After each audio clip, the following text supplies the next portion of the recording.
नई लोकसभा यानी 18वीं लोकसभा के लिए हुए चुनाव के नतीजे और सरकार बनने के बाद संसद का पहला सेशन 24 जून से शुरू होने जा रहा है। बता दें कि इस दौरान सदन के लिए नया अध्यक्ष भी चुना जाएगा, जिसे स्पीकर भी कहा जाता है। एक दशक के बाद देश में फिर से एक गठबंधन की सरकार आने वाली आई है। ऐसे में अध्यक्ष का यह चुनाव सत्ता पक्ष के लिए भी काफ़ी अहम है। फिलहाल स्पीकर के नाम की अटकलों के बीच प्रोटेम स्पीकर काम संभालने जा रहे हैं। मैं बता दूं आपको कि प्रोटेम के बारे में भी मैं आपको बताऊंगा। नए अध्यक्ष के चुनाव तक वो जो प्रोटेम स्पीकर हैं वो सदन को संभालेंगे। क्या होता है प्रोटेम स्पीकर, क्यों कांग्रेस लीडर के नाम पर हो रही है चर्चा, बताता हूं। 18वीं लोकसभा के बनने के बाद से स्पीकर के नाम पर चर्चा हो रही है। इस बीच जो प्रोटेम अध्यक्ष के तौर पर कांग्रेस लीडर के सुरेश का नाम आया है।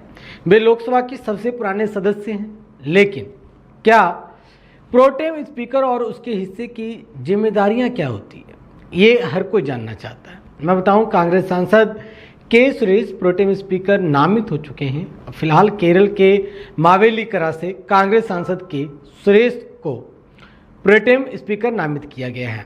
इस सदन में सबसे लंबे समय तक सेवा देने वाले सांसद सुरेश संसद सत्र शुरू होने के बाद नए सदस्यों को शपथ दिलाएंगे और फिर 18वीं लोकसभा के अध्यक्ष पद के लिए चुनाव का संचालन करेंगे।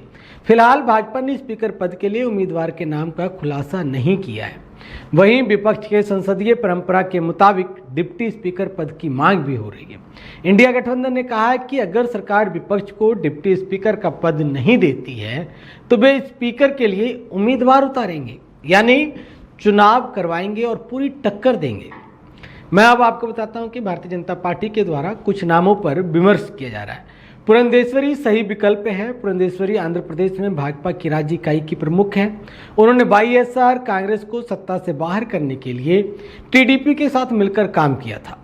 पुरंदेश्वरी अविभाजित आंध्र प्रदेश के पूर्व मुख्यमंत्री एनटी रामाराव की बेटी और टीडीपी प्रमुख चंद्रबाबू नायडू की पत्नी की बहन है। इसलिए भाजपा और टीडीपी दोनों के लिए पुरंदेश्वरी सही विकल्प हो सकती है। पुरंदेश्वरी पहले कांग्रेस में थी, 2014 में भाजपा में शामिल हो गई थी। इस बार वह राजमुंद्री से सांसद चुनी गई है और इस पर लगभग सहमति बनाने की बात हो रही है। दूसरी तरफ उड़ीसा को भी मिल सकता है तरजीह। भर्तृहरि महताब उड़ीसा भाजपा के नेता हैं। पहले वह पूर्व मुख्यमंत्री नवीन पटनायक की बीजू जनता दल में थे। भाजपा ने इस बार उड़ीसा में विधानसभा और लोकसभा चुनावों में शानदार प्रदर्शन किया है। नवीन पटनायक के नेतृत्व वाली बीजेडी को हराकर पहली उड़ीसा में सत्ता हासिल की है। इसलिए उड़ीसा को तरजीह मिल सकती है और ये लगातार 7वीं बार वहां से सांसद चुने गए हैं। तीसरा नाम है राधा मोहन सिंह, एक प्रमुख भाजपा नेता हैं। लगातार 4थी बार बिहार के पूर्वी चंपारण निर्वाचन क्षेत्र का प्रतिनिधित्व कर रहे हैं। 1 सितंबर 1949 को बिहार के नरहा पानापुर में जन्मे सिंह की राजनीतिक यात्रा 1970 के दशक में आरएसएस के साथ शुरू हुई। वे पहली बार 1989 में बिहार के मोतिहारी निर्वाचन क्षेत्र का प्रतिनिधित्व करते हुए भारत की संसद के निचले सदन लोकसभा में प्रवेश की।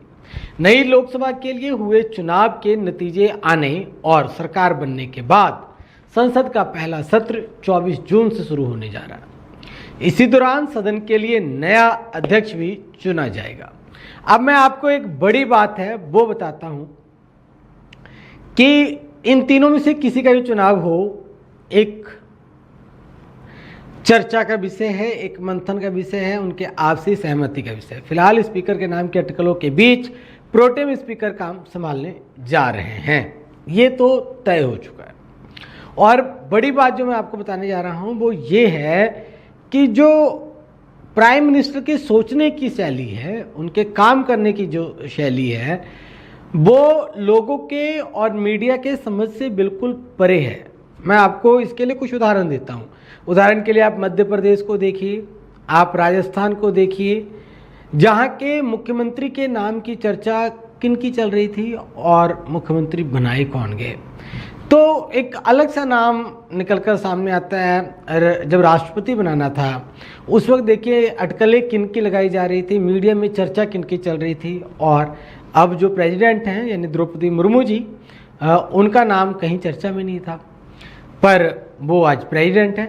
तो हमें थोड़ा सा इंतज़ार करना पड़ेगा, धैर्य रखना पड़ेगा और आगे आगे देखना पड़ेगा कि होता है क्या।